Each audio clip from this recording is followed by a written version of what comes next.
चलो coordinate geometry के last में कुछ क्वेश्चन रह गए थे, 5-6 क्वेश्चन थे आखिरी एक्सरसाइज में। किसी का डाउट है उसमें?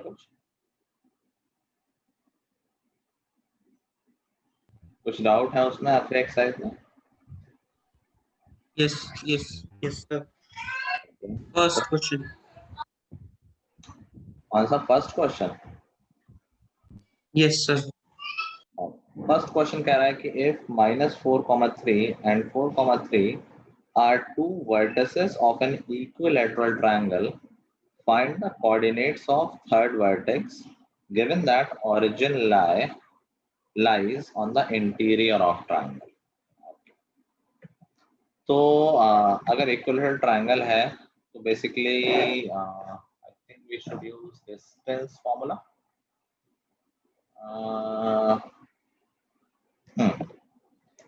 तो बेसिकली वैसे तो ज्योमेट्रिकली भी इसको देखा जा सकता है, बट हम ज्योमेट्रिकली नहीं करेंगे। एक पॉइंट है -4,3 और एक पॉइंट है 4,3। ज्योमेट्रिकली नहीं करेंगे तो किसने किया है इसको? डिस्टेंस फॉर्मूले से हो गया डायरेक्टली? होमवर्क हम लोग करते नहीं है, वो तो बस बढ़ जाता है कभी कभी। सर मैंने डिस्टेंस फॉर्मूला से किया था। हो गया था? Yes sir. अब a कॉमा b लेके हो गया? Yes sir. ओके, हमने मान लिया कि जो थर्ड वर्टेक्स है that would be a comma b, और अभी हम AB और AC की डिस्टेंस हमें पता है। जो BC की डिस्टेंस है वही AB की डिस्टेंस होगी और वही AC की डिस्टेंस होगी। AC की डिस्टेंस अगर निकालोगे तो दैट वुड बी y में चेंज नहीं 8 होगी, ठीक है। दैट मीन्स AB की डिस्टेंस भी 8 होगी और AC की डिस्टेंस भी 8 होगी। क्या होगी? तो क्या हो जाएगी? डिस्टेंस थोड़ा लगाएंगे तो a + 4 square plus b - 3 square that is equal to 64। मैंने रूट नहीं लगाया इसलिए 8 का स्क्वायर कर दिया है। और दूसरी इक्वेशन आ जाएगी a - 4 square plus b - 3 whole square is equal to 64। ठीक है, हो जाएगा यहाँ से। नाउ अगर हम इन दोनों इक्वेशन को सब्ट्रैक्ट कर दें तो क्या ये दोनों पूरे पूरे कैंसिल हो जाएंगे? ठीक है, Yes, yes, sir. +4 square minus a - 4 square is equal to 0। That means a + 4 square is equal to a - 4 square. और यहाँ से हम कह सकते हैं, अगर हम दोनों साइड रूट ले लें, a + 4 is equal two plus minus a - 4। Plus minus नहीं बोलना।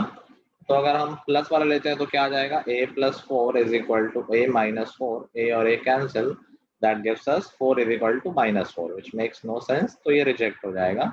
दूसरा क्या सोल्यूशन हो सकता है कि a + 4 is equal to minus of a + 4। तो उस केस में ये हो जाएगा a + 4 is equal to -a - 4, 2a is equal to -8 और a की वैल्यू आ जाएगी -4। ठीक है, a की वैल्यू -4 कैसे आ सकती है? कुछ गड़बड़ किया गया मैंने? ये -4 था ना यहाँ पर, अंदर -4 था, तो जब माइनस ऑपरेट होगा तो प्लस हो जाएगा ना यहाँ पर। Yes. तो बोलते Yes, sir. while doing it. Okay, तो ये -4 था, तो ये -a + 4 बन जाएगा। 2a और 4 और 4 तो cancel, 2a is equal to 0 और a की वैल्यू 0 आ जाएगी। जैसे ही हमें a की वैल्यू मिलेगी, we can put it in any equation and we can find the value of b। तो फर्स्ट इक्वेशन में पुट कर रहा हूँ मैं, a की वैल्यू 0, तो 4 स्क्वायर हो गया 16 plus b - 3 square is equal to 64, that gives us b - 3 whole square equal to 48, और यहाँ से b - 3 की वैल्यू हो जाएगी ±4√3।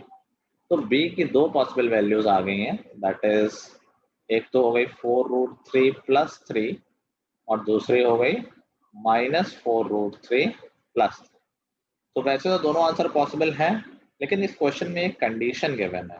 कंडीशन क्या है कि जो ओरिजिन है वो ट्राइंगल के अंदर आ रहा है। ठीक है, इसकी मैं अप्रॉक्स वैल्यू लिख देता हूँ। √3 की वैल्यू होती है 1.73, मैं 1.7 ले लेता हूँ। तो ये हो गया 6.8 और प्लस 3 हो गया 9.8 और यहाँ से हो गया -6.8 और -3.8। अभी देखो a की वैल्यू तो 0 है, तो अगर हम इसको कोऑर्डिनेट एक्सेस पे बनाते हैं तो कैसा बनता है? x पे -4 y -4 का हमारा ओरिजिन नीचे कहीं आता, यहाँ पर हमारा ऐसा आता ओरिजिन, ठीक है ना? तो 4,3 फिट हो रहा है यहाँ पर और -4,3 यहाँ।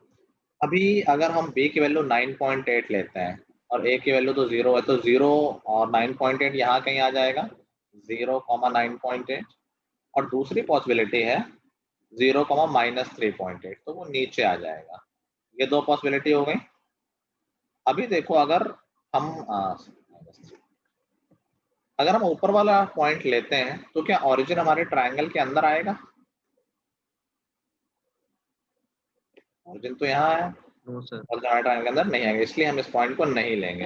अगर हम ये वाला पॉइंट लेते हैं तो क्या ओरिजिन ट्रायंगल के अंदर आ रहा है? Yes sir.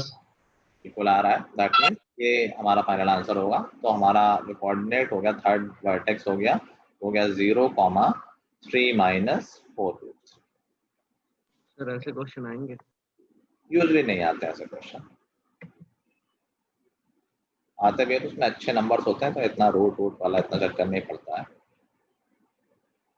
ये डबल डॉट के नाम से कौन है क्लास में?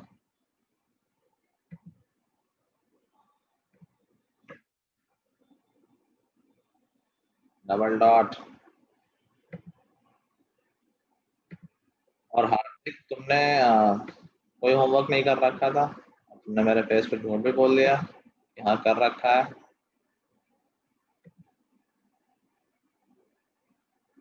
क्लास में तुम दिखते भी नहीं हो कई दिनों से। सर हाँ सर आपने 7.3 दी ना होमवर्क के लिए? नहीं, आखिरी एक्सरसाइज दी थी 7.4, 7.3 तो क्लास में खत्म हो गई थी। 7.3 भी रह गई थी क्या कुछ? नहीं सर, क्लास में नो यूज सर, क्लास खत्म हो गई थी। ध्यान से सुनते नहीं हो अर्जुन। चल हार्दिक कहाँ है? कुछ बोल भी नहीं रहा है। नोट करना था पिछला क्वेश्चन। गायब क्यों रहते हो? पहले तो तुम्हारा कैमरा ऑन रहता था। सर इस वाले लैपटॉप में सर कैमरा खराब है सर। तो दूसरे वाले लैपटॉप से क्यों नहीं लेते हो? सर वो उसमें नेट कनेक्ट नहीं हो रहा सर। इतने कई दिनों से। सर अभी सर कुछ हो गया सर। अब झूठ क्यों बोला था मुझसे? सर वो तब किया था सर पूरा। आई डोंट थिंक अभी भी झूठ बोल रहे हो। देखो सर तब किया था। तब क्या था? 18 क्वेश्चन तुम्हारी कॉपी में थे, उतने तो हमने क्लास वर्क में ही कर लिए, उससे ज्यादा। सर वो पहले सर वो किया। जितना झूठ बोलोगे उतना मैं और पूछता रहता हूँ। मैं ऐसे अननेसेसरी झूठ मत बोला करो मुझसे। चलो next doubt. Sir 3। Question number 3। Question number 3 बोल रहा है कि points x1, y1, x2, y2 and x3, y3 are vertices of triangle ABC. The median of A meets BC at D. Find the coordinates of D. तो ये तो easy है। जो D होगा वो BC का मिड पॉइंट होगा। Sir x और वाई की वैल्यू में ही आएगा ना आंसर? हाँ, और जो गिवन है उसी में आंसर आएगा। जब गिवन है x1, y1 तो उसी में आंसर आएगा। तो जो BC का मिड पॉइंट D है उसकी वैल्यू कितनी हो जाएगी? x2 plus x3/2 comma y2 plus y3/2। ठीक है। दूसरा कह रहा find the coordinates of point P on AD such that AP ratio PD is equal to 2:1। तो ये बेसिकली कौन से कोऑर्डिनेट्स हैं? किस पॉइंट की बात हो रही है? सर एडी लाइन में से तो मालूम है क्या ये कोई स्पेशल पॉइंट है? Mid point. रेशियो 2:1 है mid point. No sir, ratio क्या कोई स्पेशल पॉइंट है? कोई और नाम है इसका? क्या? मीडियन। मीडियन तो लाइन है भाई, मैं पॉइंट की बात कर रहा हूँ। जो पॉइंट सेंट्रोइड। Sir bisector. भाई 2:1 में मीडियन एक दूसरे को इंटरसेक्ट करते हैं और जहां मीडियन इंटरसेक्ट होती है वही पॉइंट तो सेंट्रॉइड होता है। तो बेसिकली वो सेंट्रॉइड की बात हो रही है। तो जब तुम रेशियो का फॉर्मूला लगा के अब रेशियो निकालोगे AD में, A है x1 y1, जब रेशियो का फॉर्मूला निकाल के वो पॉइंट निकालोगे तो तुम्हें मीडियन के पॉइंट ऑलरेडी याद होंगे, सॉरी सेंट्रोइड के पॉइंट, तो वो पॉइंट आएगा x1 plus x2 plus x3 by 3, अच्छा सा पॉइंट, और y1 plus y2 plus y3 by 3, ये आंसर आएगा तुम्हारा, क्योंकि वो पॉइंट जो पूछ रहा है वो दैट इज सेंट्रोइड। ठीक है, कैलकुलेशन से निकालना, अगर तुम्हें नहीं भी इंफॉर्मेशन होती तब भी तुम निकाल लेते, इंफॉर्मेशन होगी तो गलती के चांसेस नहीं है, तुम्हें ऑलरेडी आंसर पता है। सीधा ऐसे ही लिख देंगे अगर एग्जाम में आएगा तो। नहीं कैलकुलेशन करना ना, क्या है, दोनों पॉइंट दे रखे हैं, रेशियो पता है, नहीं कैलकुलेशन कर पाओगे। ठीक है, third, find the coordinates of point Q and R on median B and CF। Same point पूछ रहा है, जो पॉइंट 2:1 में डिवाइड करता है मीडियन को वही सेंट्रोइड होता है, तो थर्ड में भी सेंट्रोइड ही पूछा गया है, that will be the same point. ठीक है, एग्जाम्पलर में अच्छे लेवल के क्वेश्चन है, यूजली बोर्ड में नहीं आते हैं ऐसे डिफिकल्ट क्वेश्चन, बट फिर भी we are ready for everything, एक नंबर पे हमें नहीं छोड़ना है। Next out. सर हाँ, 5th क्वेश्चन को मतलब कौन से मेथड से करेंगे, बहुत लंबा लग रहा है। फिफ्थ क्वेश्चन में एक डायग्राम बना हुआ है, बेसिकली एक ग्राफ है, कह रहा है students of school are standing in rows and columns in their playground for a drill practice. A, B, C, D are positions of 4 students as shown in the figure. ठीक है, is it possible to place Jaspal in the drill in such a way that he is equidistant from each of 4 students A, B, C, D? क्या पहली बात तो हमें ये observe करना है कि ये ABCD जो है वो किस तरह का क्वाड्रिलेटरल बन रहा है। कैन यू ऑब्जर्व, ये है A जो खड़ा है वो खड़ा है 3,5 पे, B खड़ा है 7,9 पे,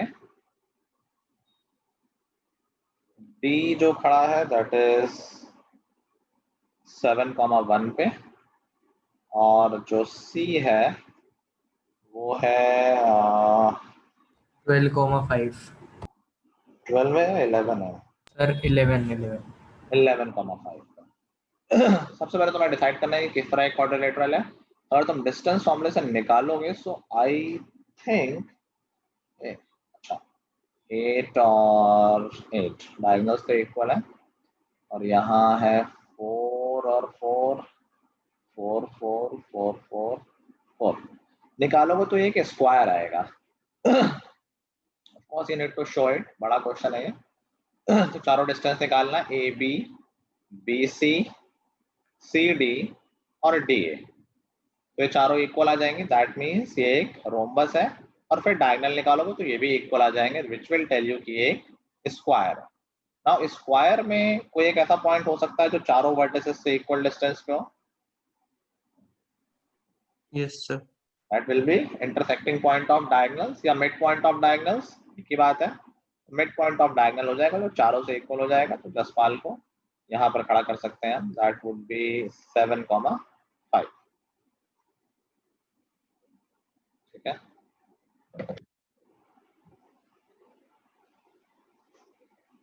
और डाउट?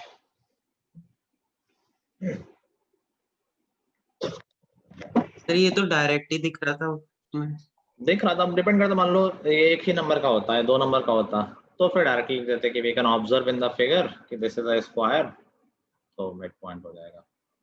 अगर 3 या 4 नंबर का है तो हमें फिर पूरी डिटेल देनी।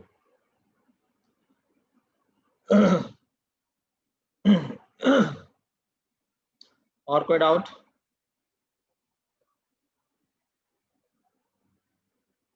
No sir. चलो, तो आज हमें नया चैप्टर स्टार्ट करना है, दैट इज ट्रायंगल। जिनको चैप्टर आता है, वैसे तो मैंने सिर्फ 2 थ्योरम डिस्कस करनी है, बाकी तो कुछ है नहीं इसमें थ्योरी वाइज। जिनको आता है वो क्वेश्चंस करना शुरू करें। आई थिंक पहले एक्सरसाइज ऑब्जेक्टिव है, पहले एक्सरसाइज कर लो। इसमें एरिया वाले क्वेश्चन भी कर सकते हो, सिलेबस से वो हट गया, बट इसमें छोटे क्वेश्चन होंगे, बड़े वाले क्वेश्चन हम छोड़ देंगे एरिया वाले। ठीक है, ट्रायंगल में एरिया वाला पार्ट हट गया है, जिनको नहीं बताऊं। ट्रायंगल के मेनली 3 सेक्शन है, एक बेसिक प्रोपोर्शनैलिटी थ्योरम बीपीटी, उसी के साथ सिमिलरिटी ऑफ ट्रायंगल हो गई, दूसरा था area of triangle, area of similar triangles, और तीसरा था पाइथागोरस, जिसमें एरिया ऑफ सिमिलर ट्रायंगल्स वाला पार्ट हट गया है, तो हमें उस पर फोकस नहीं करना है। जिनको थ्योरी आती है ऑब्जेक्टिव एक्सरसाइज कंप्लीट कर लें, जो भूल गए थ्योरी मैं क्विकली रिवाइज करा रहा हूँ, वो सुन लें उसको। चलो, तो इस चैप्टर में सबसे पहले है बीपीटी। अच्छा, इस चैप्टर में 2 थ्योरम भी हैं जो आ सकती हैं, इट्स वेरी इंपॉर्टेंट। पहला BPT, that is basic proportionality theorem, और दूसरा पाइथागोरस थ्योरम। तो इन दोनों थ्योरम्स को अच्छे से करके जाना है। बीपीटी याद है तुम लोगों को, क्या होती है बीपीटी? बेसिक प्रोपोर्शनैलिटी थ्योरम का स्टेटमेंट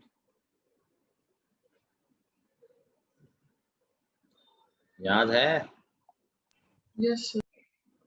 जिन थ्योरम्स के नाम होते हैं उनके स्टेटमेंट भी हमें याद रखने पड़ते हैं, जिनके नाम नहीं होते उनके स्टेटमेंट वो एग्जाम में देता है। जब कोई नाम नहीं तो स्टेटमेंट ही देगा कि प्रूव दिस थ्योरम, पूरे थ्योरम लिख के देगा।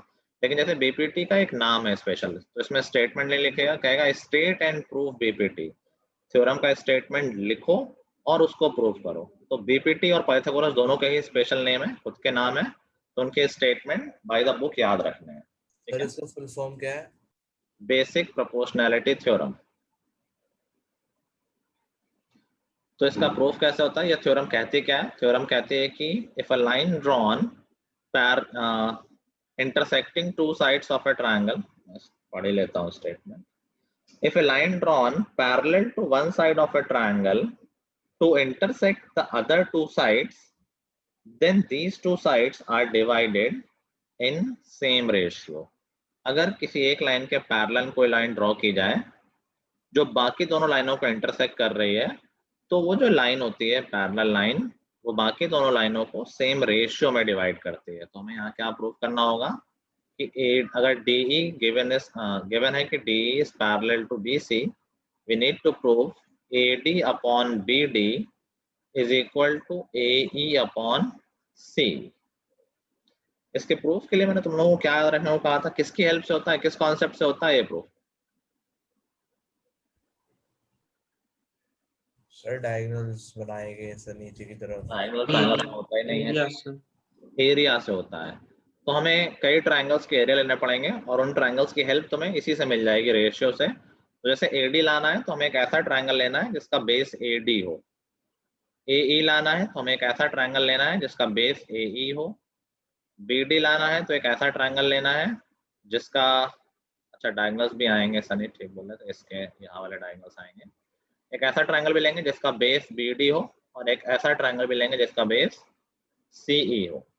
ठीक है, तो ये हमें हिंट से याद रखना है कि हाँ भाई एरिया का कॉन्सेप्ट और बेस हम जब हमें प्रूफ करना है उसके हिसाब से ले लेंगे। तो चारों एरिया लिख देने हैं। सबसे पहले हम क्या लिखेंगे कि भाई एरिया ऑफ ट्रायंगल ADE क्या हो जाएगा, क्या नाम रख देते हैं, DMEN। तो एरिया ऑफ ट्रायंगल AD हो जाएगा हाफ बेस है AD और उसकी हाइट है EN। सिमिलरली हमें एरिया ऑफ ADE को हम एक और तरीके से लिख देंगे, हाफ बेस एक बार AE ले लेंगे। अगर बेस AE लिया है, इन दैट केस हाइट क्या हो जाएगी, MD। DM या MD। सिमिलरली हम ट्रायंगल लेंगे BDE, area of triangle BDE, तो उसमें बेस हो गया BD, बेस देखो हमें सब दिख रहे हैं क्वेश्चन में ही, और CD। BD के लिए हाइट क्या हो जाएगी, CD। BD के लिए CD क्यों हो जाएगी, CD परपेंडिकुलर दिख रहा है तुम्हें। EN। ट्रायंगल में कई बार हाइट बाहर भी हो सकती है, EN ही हाइट है। हाइट क्या होती है, ऑपोजिट वर्टेक्स से परपेंडिकुलर। तो D का ऑपोजिट BD का ऑपोजिट वर्टेक्स E है, E से परपेंडिकुलर EN ही तो जा रहा है, तो उसके लिए जो BD बेस है उसके लिए भी हाइट EN है। ऐसे ही एरिया ऑफ ट्रायंगल CDE क्या हो जाएगा, CED लिख लेते हैं, हाँ बेस को ले लेंगे CE और हाइट इसके लिए हो जाएगी DM। ठीक है, now what we will say कि यार देखो 1 और 2 का तो एरिया इक्वल है because they are same triangles, ठीक है। और 3 और 4 का भी एरिया इक्वल है। क्यों? ये क्लास 9th की एक थ्योरम आ जाएगी कि ट्रायंगल्स हैविंग सेम बेस, यहाँ पर देखो जो दो ट्रायंगल हैं BDE और CED, they are having same base DE and they are lying between same parallel lines DE and BC। तो 9th हमने थ्योरम पढ़ी थी, एक चैप्टर था पूरा ये। तो triangles having same base and lying between same parallel lines are equal in area। ठीक है, तो यहां से हमारा 3 और 4 का एरिया भी इक्वल हो जाएगा। Now what we can say, यार 1 और 2 का एरिया इक्वल है, तो आ सकता है area of triangle ADE upon area of triangle BDE। क्या ये इक्वल हो जाएगा? AD, मैं इस तरफ भी ADE लिख दे रहा हूं, और BD और CED का एरिया इक्वल है तो इस तरफ CED लिख दे रहा हूँ। दोनों तरफ इक्वल इक्वल ही तो लिखा हुआ है, दोनों के न्यूमरेटर भी इक्वल है और दोनों के डिनोमिनेटर भी इक्वल है, क्योंकि 1 इज इक्वल टू 2 है और 3 इज इक्वल टू 4 है। ठीक है, नाउ ऊपर वाले फॉर्मूले हम यूज करेंगे। तो area of AD upon BD क्या हो जाएगा? जब इन दोनों को डिवाइड करोगे तो देखो हाफ और हाफ कैंसिल हो जाएगा, AD अपॉन BD, EN और EN कैंसिल हो जाएगा, सिर्फ AD अपॉन BD बचेगा। ऐसे ही राइट हैंड साइड में जब हम सेकंड और फोर्थ को डिवाइड करेंगे तो देखो उस केस में क्या बचेगा हमारे पास, जब हम सेकंड और फोर्थ को डिवाइड करेंगे वहां भी हाफ और हाफ कैंसिल, DM और DM कैंसिल, यहाँ से AE अपॉन C आ जाएगा और यही हमको प्रूफ करना था। ठीक है,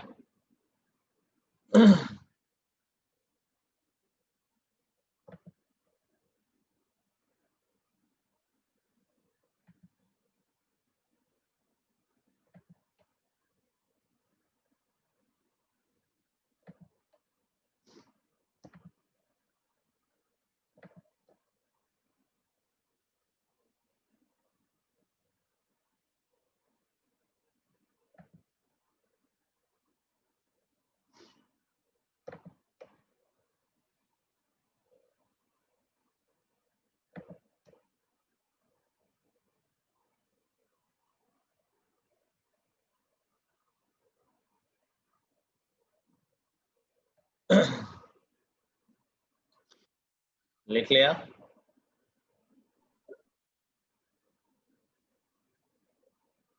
yes sir।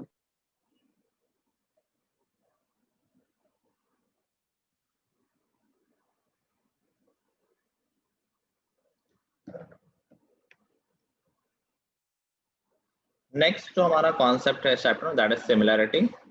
सबको याद होगा टू ट्रायंगल्स आर सिमिलर, अगर उसके क्राइटेरियाज होते हैं, अगर दो ट्रायंगल्स के सारे एंगल आपस में इक्वल हो या सिर्फ दो एंगल भी इक्वल हो, तीसरा अपने आप इक्वल हो जाएगा। तो ए क्राइटेरिया है और डबल ए क्राइटेरिया है।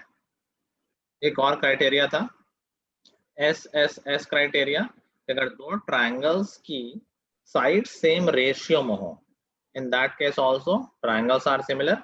और एक चौथा क्राइटेरिया था SAS, जो कहता था कि अगर ट्रायंगल की दो साइड सेम रेशियो में हो और इंक्लूडेड एंगल इक्वल हो। ठीक है, तो these were the criterias of similarity. और अगर दो ट्रायंगल सिमिलर होते हैं तो हमें क्या पता होता है कि उनकी साइड्स का रेशियो सेम होता है। If two triangles are similar, then their sides are in the same ratio। Objective purpose के लिए ये भी याद रखो कि जो सिमिलर ट्रायंगल्स होते हैं उनकी जो साइड्स का रेशियो होता है वही उनके पेरीमीटर का भी रेशियो होता है, वही उनके करस्पॉन्डिंग ऑल्टीट्यूड्स का भी रेशियो होता है, वही उनके करस्पॉन्डिंग मीडियंस का भी रेशियो होता है। समझ गए? दो ट्रायंगल में अगर मैं मीडियंस खींच दूं तो मीडियंस का रेशियो भी सेम होगा जैसा ट्रायंगल्स का होगा। मान लो ट्रायंगल्स की साइड का रेशियो 1:2 तो उनकी मीडियंस का रेशियो भी होगा 1:2।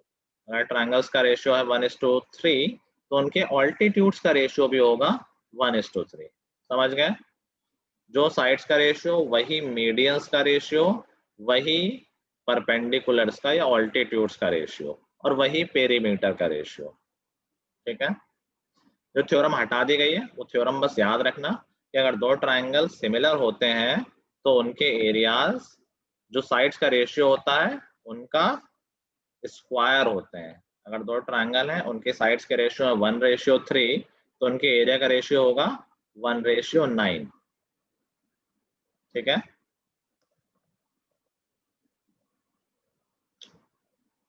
ओके। नेक्स्ट पार्ट जो इसमें है इस चैप्टर में, that is Pythagoras theorem. Pythagoras theorem हम कैसे करते हैं उसका प्रूफ भी देख लो। कुछ लोगों को मैंने वेटिंग रूम में डाला था, इस बार वेटिंग रूम में नहीं डालूंगा मैं। पाइथागोरस थ्योरम में स्टेटमेंट इसका भी याद रखना है। पाइथागोरस थ्योरम क्या कहती है कि in a right angle triangle the square of longest side is equal to sum of squares of other two sides या two legs, जो भी एग्जैक्ट स्टेटमेंट हो वो याद कर लेना। तो हमें बेसिकली क्या प्रूफ करना है कि एक राइट एंगल ट्रायंगल में perpendicular square plus base square equal होता है हाइपोटेन्यूस के स्क्वायर के। इसी कॉन्सेप्ट पे बेस्ड कई क्वेश्चन भी आते हैं। इसके जो स्टेप्स हैं प्रूविंग के, उसी पे बेस्ड कई क्वेश्चन भी बन जाते हैं। तो स्टेप्स याद रहेंगे तो क्वेश्चंस भी और हो जाएंगे। तो इसका प्रूफ करने के लिए हमें क्या करना होता है, मान लो हमको प्रूफ करना है कि ABC में पाइथागोरस थ्योरम प्रूफ करनी है। So that is we need to prove AB square plus BC square is equal to AC square. ठीक है, तो इसके लिए हमें क्या करना होता है, इसके लिए हमें सबसे पहले एक कंस्ट्रक्शन करना होता है। जो राइट एंगल होता है उससे हम एक ऑल्टीट्यूड खींचते हैं हाइपोटेन्यूस पे।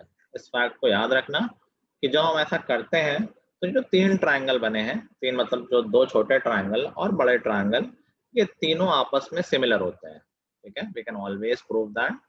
जैसे हम बात करते हैं इस छोटे ट्रायंगल की और बड़े ट्रायंगल की बात करते हैं, तो इस छोटे ट्रायंगल में और बड़े ट्रायंगल में वी कैन ऑब्जर्व कि एक एंगल कॉमन है, angle BCA is equal to angle BCA, तो कॉमन ही एंगल हो गया। और दोनों में एक एंगल 90 डिग्री है, इसको D बोल देते हैं। तो angle BDC is equal to angle ABC। तो बाई A क्राइटेरिया ये दोनों ट्रायंगल सिमिलर हो गए। ठीक है, अब करस्पॉन्डेंस का भी ध्यान रखना है। करस्पॉन्डेंस का ध्यान कैसे रखेंगे कि पहले तो मार्क कर लो एंगल्स कि भाई C वाला तो कॉमन हो गया, D जो एंगल है वो इसके B के इक्वल है। छोटे वाले में एंगल D इज इक्वल है बड़े वाले में एंगल B। छोटे वाले में जो B वाला एंगल है वो बड़े वाले के थर्ड एंगल AC से तो इक्वल हो पाएगा। तो करस्पॉन्डेंस में ये मत समझना कि B B के करस्पॉन्डिंग हो जाएगा, B B के करस्पॉन्डिंग नहीं है। जो बड़ा वाला ट्रायंगल ABC है वो सिमिलर है। देखो A के करस्पॉन्डिंग कौन सा वर्टेक्स आ रहा है छोटे वाले ट्रायंगल में, बड़ा वाले ट्रायंगल का A जो वर्टेक्स है उसके करस्पॉन्डिंग छोटे वाले में क्या आ रहा है, B आ रहा है। भाई एंगल देखो, जो एंगल इक्वल होते हैं वो करस्पॉन्डेंस होती है। तो A के करस्पॉन्डिंग B है। फिर बड़े वाले ट्रायंगल में जो B है वो 90 डिग्री है, छोटे वाले ट्रायंगल में D 90 डिग्री है, BDC सॉरी BD, और फिर बचा हुआ तो C और C के करस्पॉन्डिंग हो ही जाएगा। ठीक है, ओके। अब जैसे हमें सिमिलरिटी मिल गई तो we will use the ratios. हमें अपने दिमाग में रखना है कि यार देखो हमें जो प्रूफ करना है उसमें BC स्क्वायर लाना है। तो रेशियो में ऐसे लिखेंगे कि BC स्क्वायर बन जाए। तो मैंने पहले ही बताया, तो हम पहले से डिसाइड कर लेंगे कि हम न्यूमरेटर में लिख रहे हैं छोटे ट्रायंगल का और डिनोमिनेटर में लिख रहे हैं बड़े ट्रायंगल की साइड। ठीक है, तो दोनों तरफ रेशियो लिखा होगा। तुम पहले से ही BC लिख लो यहाँ पे, सो दैट BC स्क्वायर बन जाए। जब मैंने छोटे वाले ट्रायंगल में BC साइड ली है तो बताओ बड़े वाले ट्रायंगल में मैं कौन सी साइड लूंगा इसके करस्पॉन्डिंग। छोटे वाले ट्रायंगल में BC ली है 90 के सामने वाली, तो बड़े वाले ट्रायंगल में कौन सी साइड हो जाएगी करस्पॉन्डिंग, AC 90 के सामने। ठीक है, तो BC upon AC। Right hand side में मैंने नीचे BC लिखा है, मतलब मैंने बड़े वाले ट्रायंगल से BC साइड ली है। बड़े वाले ट्रायंगल में अगर BC साइड ली तो करस्पॉन्डिंग साइड क्या हो जाएगी छोटे वाले ट्रायंगल में, AB। बड़े वाले ट्रायंगल में BC मतलब A के सामने वाली साइड। छोटे वाले ट्रायंगल में सेम एंगल, ये वाला इक्वल एंगल हुआ तो इसके सामने वाली साइड CD होगी। सब लोग ये ऑब्जर्व कर पा रहे हो। सबसे इंपॉर्टेंट स्टेप यही है। हो सकता है इतना ही प्रूफ करने को आ जाए। क्वेश्चन है, एक राइट एंगल ट्रायंगल है, एक परपेंडिकुलर खींचा है, prove that BC square is equal to AC into CD। कैसे आया, फिर से इसको रिपीट कर रहा हूँ, मुझे BC स्क्वायर लाना था, मैंने पहले से ही BC यहाँ लिख लिया, सो दैट क्रॉस मल्टीप्लाई करके BC स्क्वायर बन जाए। अभी मैं करस्पॉन्डेंस देख रहा हूँ कि अगर मैंने छोटे वाले ट्रायंगल में BC चूज किया है, मतलब मैंने छोटे वाले ट्रायंगल में 90 के सामने वाली साइड चूज की है, तो मैं डिनोमिनेटर में भी 90 के सामने वाली साइड लूंगा बड़े ट्रायंगल से। बड़े ट्रायंगल में 90 के सामने वाली साइड AC आई, तो BC अपॉन AC हो गया। ठीक है, राइट हैंड साइड में नीचे BC लिखा है, मतलब मैंने बड़े वाले ट्रायंगल में BC साइड चूज की है। बड़े वाले ट्रायंगल में BC साइड मतलब एंगल A के सामने वाली साइड, और एंगल A के करस्पॉन्डिंग एंगल कौन सा एंगल है? एंगल B छोटे वाले ट्रायंगल में, उसके सामने साइड है CD। तो यहां से क्या रिलेशन बन के आया कि BC square is equal to AC into CD। ठीक है, यहां से तुम सिमिलरली भी लिख सकते हो, या सेम स्टेप फिर से फॉलो करो। अब की बार हम ये वाला छोटा ट्रायंगल लेंगे और बड़े वाले ट्रायंगल ये भी सिमिलर प्रूव हो जाएंगे। एक एंगल कॉमन है, एंगल A, और एक एंगल 90 है। ठीक है, तो सिमिलरली देखो, जैसे BC स्क्वायर आया है AC इंटू CD, तो अभी ऑब्जर्व करो, BC स्क्वायर था वो क्या आया, एक तो हाइपोटेन्यूस आया AC, और जो साइड BC छोटे ट्रायंगल में थी वो आई है। ऐसे ही देखो AB स्क्वायर किसके इक्वल आ जाएगा दूसरे ट्रायंगल में, देखो AB स्क्वायर,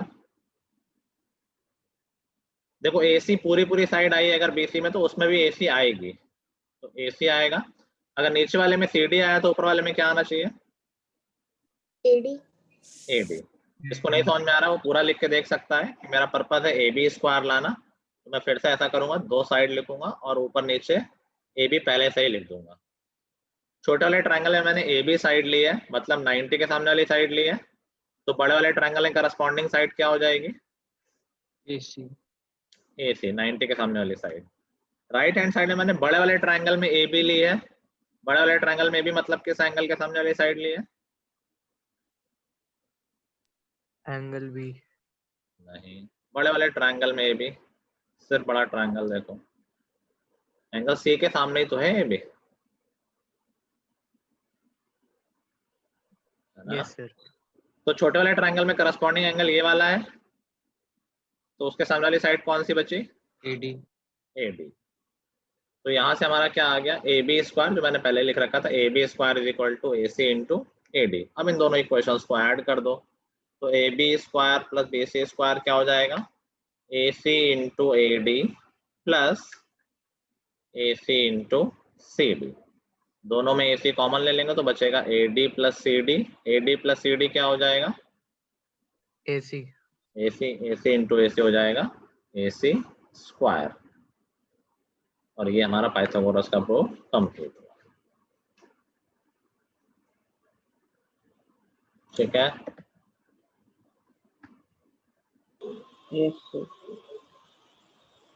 चलो तो थ्योरी पार्ट तो हो गया। कुछ लोग क्वेश्चंस कर रहे थे, कहाँ तक कर लिए क्वेश्चंस?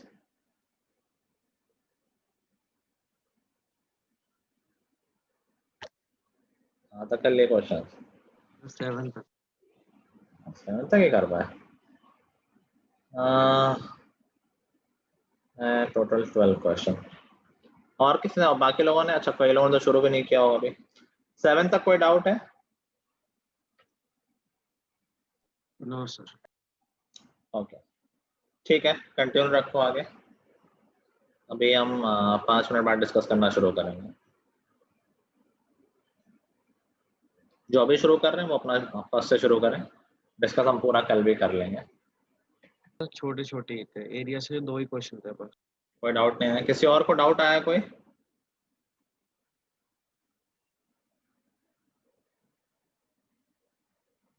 ओके, सर फर्स्ट वाला।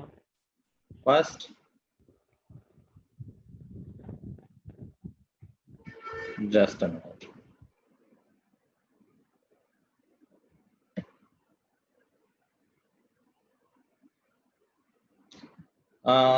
फर्स्ट क्वेश्चन क्या है? In the figure 6.2, BAC is 90, AD is perpendicular to BC, then ये जस्ट अभी तो किया है, ये सामने ही फिगर बना हुआ है, नाम इसका अर्जुन, ये तो बना हुआ है, एक राइट एंगल ट्रायंगल है और 90 डिग्री वाले से ऑल्टीट्यूड खींचा हुआ है। है ना। तो अभी तो हमने ये पढ़ा था कि जैसे हमने ये निकाला था कि BC square is equal to AC into CD। बस ये देख लो वर्टेक्स मैच कर रहे हैं कि नहीं, सेम प्रोसेस से हो जाएंगे। जैसे हमने जहां पर B लिया है, इस क्वेश्चन ने A लिया हुआ है, यस सर। और B मतलब बाकी दोनों जगह B और C आ गए, तो ऐसे ही कुछ आ जाएगा कि एक बेसिकली स्क्वायर जो किन के आते हैं, जो साइड परपेंडिकुलर होती हैं, तो यहाँ पर या तो AB स्क्वायर के बन रहा होगा या फिर AC स्क्वायर बन रहा होगा। तो AB square, sir AD square बन रहा है। एक मिनट हम जब करते हैं तो अच्छा, इसमें ठीक है, दूसरे का स्क्वायर बना लिया है, मतलब सेम स्टेप नहीं फॉलो हुए हैं। मैं कर ही देता हूँ। जैसे ये राइट एंगल ट्रायंगल है अर्जुन, हमेशा ध्यान रखो कि अगर 90 वाले से परपेंडिकुलर खींचा है तो तीनों ही ट्रायंगल सिमिलर आएंगे।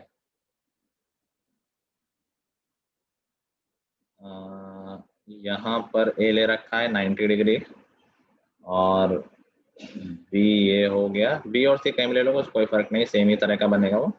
तो हमारे ऑप्शन में या तो AD स्क्वायर है या BC स्क्वायर है।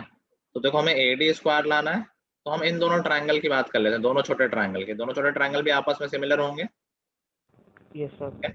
और याद है ये दोनों एंगल इक्वल होते हैं, ये दोनों और ये दोनों, ठीक है। तो AD स्क्वायर लाना है, तो मैं क्या करूंगा कि AD और AD लिख लेता हूँ दोनों साइड। अब देखो मैंने पहले से बना लिया है कि मैं जो न्यूमरेटर में लिखूंगा वो इस ट्रायंगल से लिखूंगा और डिनोमिनेटर में इस ट्रायंगल से, ठीक है। तो अगर मैंने न्यूमरेटर में AD लिखा है, तो बताओ मैंने किस एंगल के सामने वाली साइड लिखी है, ऊपर वाले ट्रायंगल से। सर तो C। ADB। इस B के, देखो AD इसी के सामने तो है, ठीक है। तो इसी का जो करस्पॉन्डिंग एंगल होगा, अब इसके इक्वल ये वाला एंगल है दूसरे ट्रायंगल, नीचे वाले ट्रायंगल में, तो इसके सामने वाली साइड लिखूंगा जो कि CD है, ठीक है। Yes sir. ऐसे ही मैंने सेकंड राइट हैंड साइड में नीचे AD लिखा है, मतलब नीचे वाले ट्रायंगल में AD लिखा है, नीचे वाले ट्रायंगल में मतलब AD मतलब इसके सामने वाली साइड एंगल C के, एंगल C का इक्वल एंगल A है ऊपर वाले ट्रायंगल में, तो उसके सामने वाली साइड आएगी BD। तो यहाँ से क्या आ जाएगा, AD square is equal to BD into CD, ठीक है। ऑप्शन C है इसमें। और कोई doubt? No sir. Okay, no sir. तो आई गेस क्लास वर्क में ये कंप्लीट हो जाएगा ऑब्जेक्टिव, और आगे हम अगला 6.2 में 12 क्वेश्चन है, फिर हमारे पास 6.3 है एंड 6.4 भी है। तो ऐसा कर लेंगे कि ये ऑब्जेक्टिव कंप्लीट करने हैं, और 6.2 से सारे क्वेश्चन कर लोगे या कुछ कम कर दें? चलो 6 क्वेश्चन कर लेना, ठीक है। 6.1 कंप्लीट, और 6.2 से क्वेश्चन नंबर 1 to 6। अर्जुन तुम लिख लेना, नहीं तुम उल्टा सीधा पता नहीं क्या कर लेते हो, यस सर। ठीक है। चलो सब लोग थ्योरम अच्छे से कर लेना, थ्योरम के प्रूफ कर लेना, फिर आगे यहीं से कंटिन्यू करते हैं। चलो that's all guys, good bye everyone, have a good thank you night. Sir. Thank you sir. Thank you sir.